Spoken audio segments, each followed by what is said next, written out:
की सबसे प्राचीनतम कहानियों में से आज हम वो कहानी सुनाएंगे जिसका सृजन पूरे ब्रह्मांड के सृजन से पहले हुआ।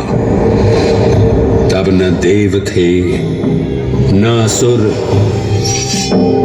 न जीव था, न जंतु, न जल था, न अग्नि, न वायु, न भूमि। समष्टि के शून्य में विराजती एक शक्ति, कालातीत और कालों के नियंता।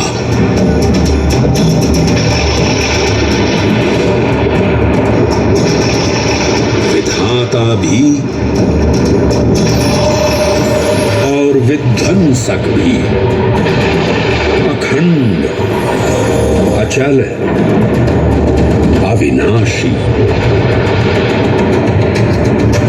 ये कथा है उस महादेव के महाकाल स्वरूप की, जो सृष्टि के आरंभ भी हैं और काल के आगमन भी हैं। वे ही काल के सृजन करता और नियंत्रण करता भी हैं।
निर्विकार होते हुए भी अपनी माया से विराट विश्व का आकार धारण करने वाले महाकाल,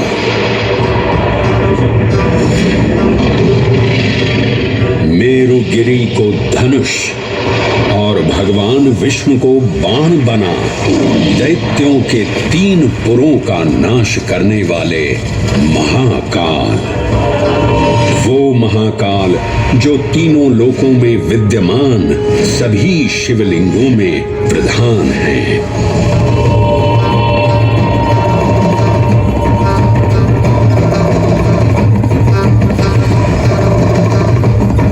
वो महाकाल जिनके त्रिशूल की तीनों नोकों से काम, क्रोध और लोभ पर नियंत्रण होता है, जिनके मस्तिष्क पर चंद्र शीतलता का प्रतीक है और जिनकी सवारी नंदी के 4 चरण सत्य, दया, दान और तप का चिन्ह है।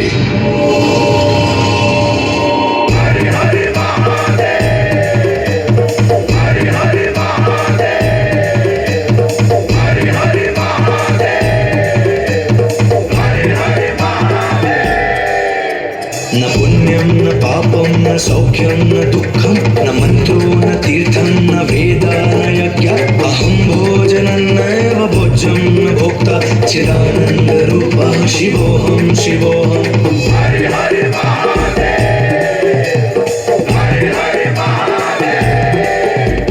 अहं निर्विकल्पो निराकाररूपो विभुत्वान् च सर्वत्र सर्वेन्द्रियाणां न चासङ्गतं नैव मुक्तिर्न मे चिदानन्दरूपः शिवोऽहं शिवोऽहं चिदानन्दरूपः शिवोऽहं शिवोऽहम्।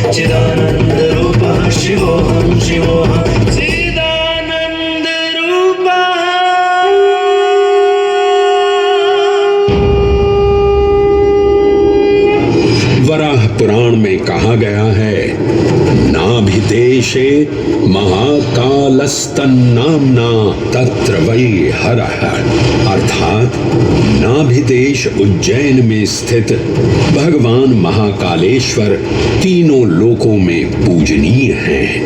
आकाशे तारकामलिंगम पाताले हाटकेश्वरम मृत्युलोके महाकालम सर्वलिंगम नमोस्तुते। आकाश में तारक लिंग के रूप में, पाताल में हाटकेश्वर के रूप में और मृत्युलोक में महाकाल के रूप में स्थित भगवान शिव को प्रणाम।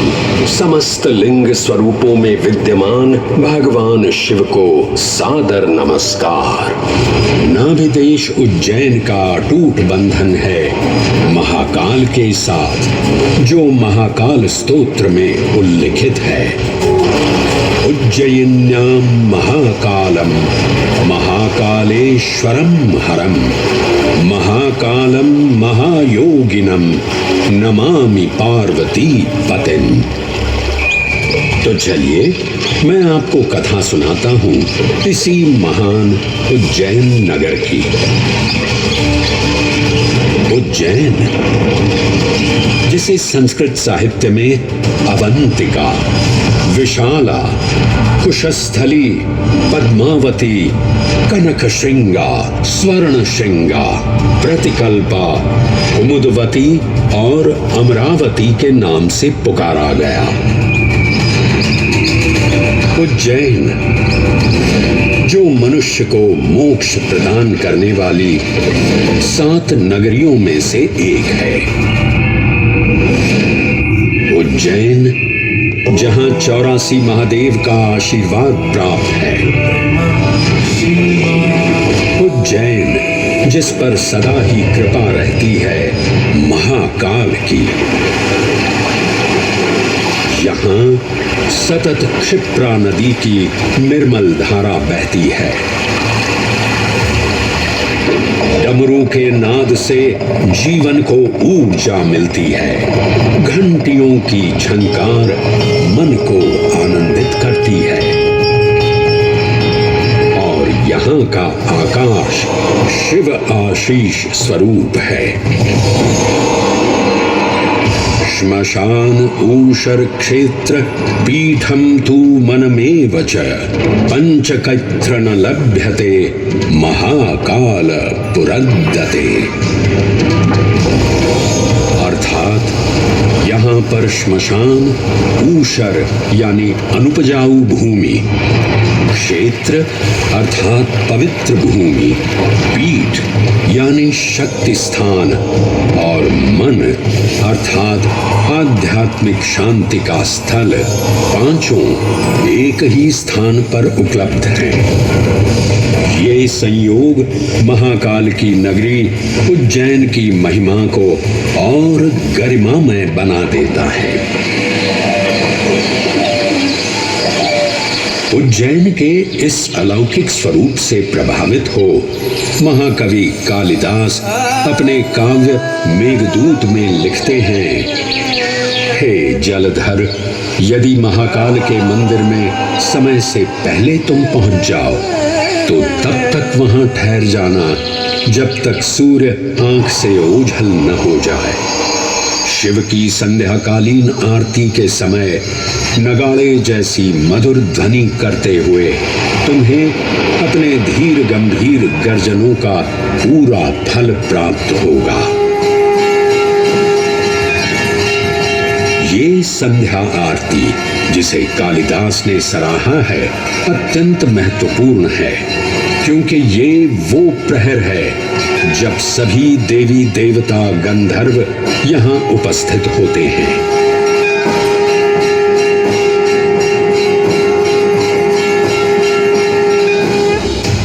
उज्जैन की महिमा अद्वितीय है। सतयुग, त्रेता युग, द्वापर युग और कलयुग, हर युग में इसका अप्रतिम महत्व रहा है। इस काल यात्रा में सबसे पहले आपको सतयुग के उस कालखंड में ले चलता हूं जहां देव और दानव एकत्रित हैं समुद्र मंथन करने के लिए। मन की आंखों से कल्पना कीजिए, भगवान विष्णु ने कुर्म का रूप ले मंदरांचल पर्वत को अपनी पीठ पर उठा रखा है। सागर से विकराल लहरें उठ रही हैं, मेघ भयानक गर्जना कर रहे हैं।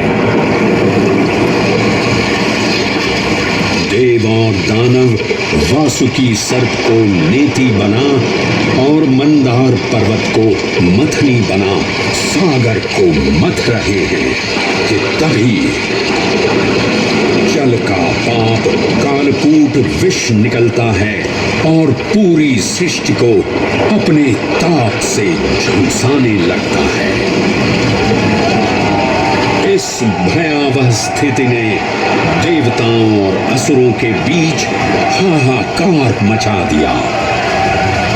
ये कैसा अनर्थ है?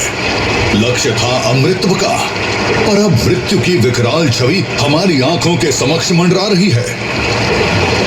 इस भयंकर संकट से केवल वही उद्धारकर्ता मुक्ति दिला सकते हैं जो समस्त विश्व के परम संरक्षक हैं। तभी सब महादेव की शरण में जाते हैं और पुकार लगाते हैं, ओम नमो भगवते रुद्राय। और फिर तुष्टा महादेव भक्तों की गुहार सुनते हैं, कैलाश से उतरते हैं, विष को अपनी अंजुलि में भर अपने कंठ में धारण करते हैं।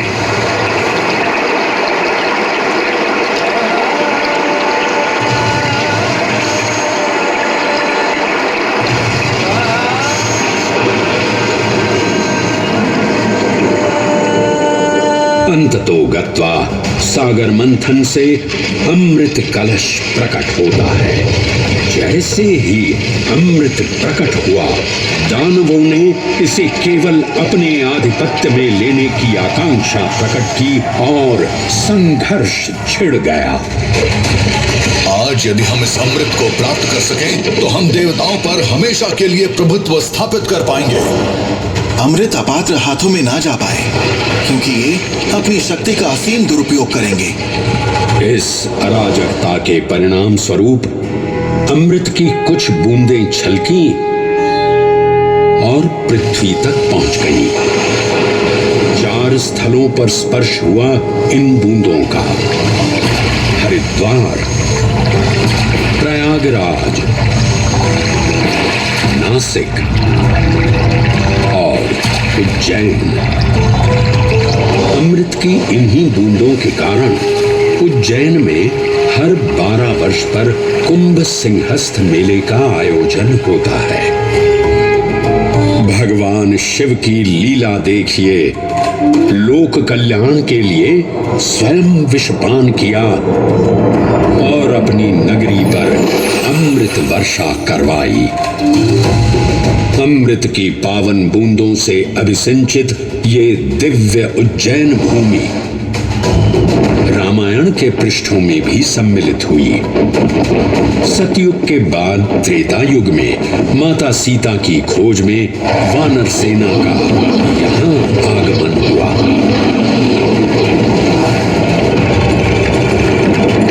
समय की इस यात्रा के माध्यम से अब प्रवेश करते हैं वाल्मीकि रामायण के किष्किंधा कांड में।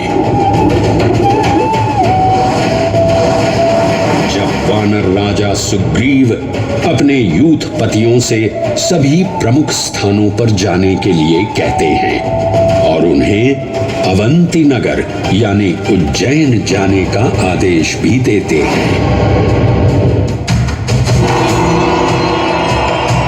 मेखला उत्कल के क्षेत्र, दशर्न के नगर, आब्रवंती, अवंती और विदर्भ के राज्य, साथ ही माहिष्का के आकर्षक राज्य में भी पूरी तरह से खोजना होगा।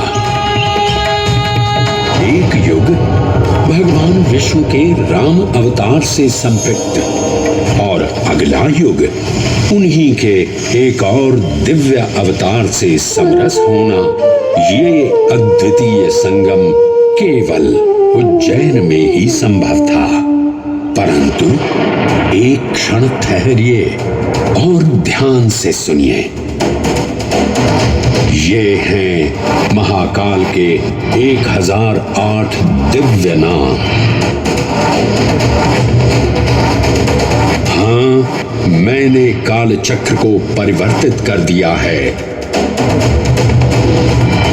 और अब द्वापर युग का शुभारंभ हो चुका है। विस्मय पूर्ण हो जाएंगे ये जानकर कि महाकाल के इन नामों को स्वयं भगवान श्री कृष्ण ने रचकर पिरोया था।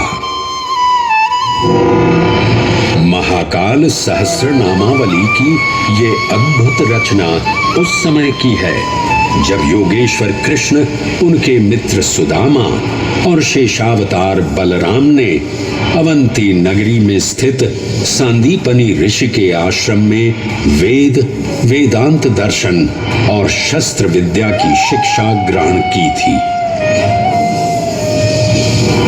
कहते हैं कि भगवान श्री कृष्ण को अवंती ने ऐसा मंत्र मुग्ध कर दिया कि यहाँ 64 दिनों तक रुककर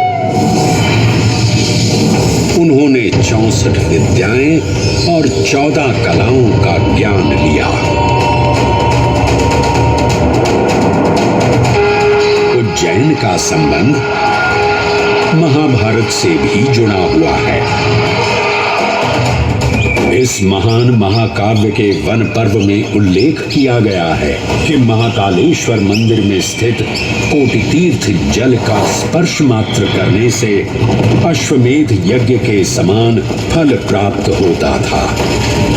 और फिर परिवर्तन की इस अनवरत धारा ने एक नई कहानी लिखी। उज्जैन में उदय हुआ मौर्य वंश का। सम्राट बिंदुसार ने अपने पुत्र अशोक को उज्जैन का राज्यपाल बनाया और समय के साथ अशोक के शासनकाल में धर्म का विस्तार हुआ।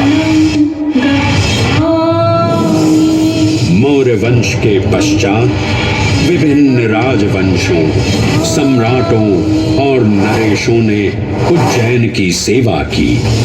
उनमें से प्रमुख मालवागण और फिर गुप्त वंश ने यहाँ राज कर इसके वैभव में वृद्धि की। उज्जैन ने अपने भव्य तेज से जहां महात्माओं और शासकों को आकर्षित किया, वहीं इस नगर पर आतताइयों की दृष्टि भी पड़ी।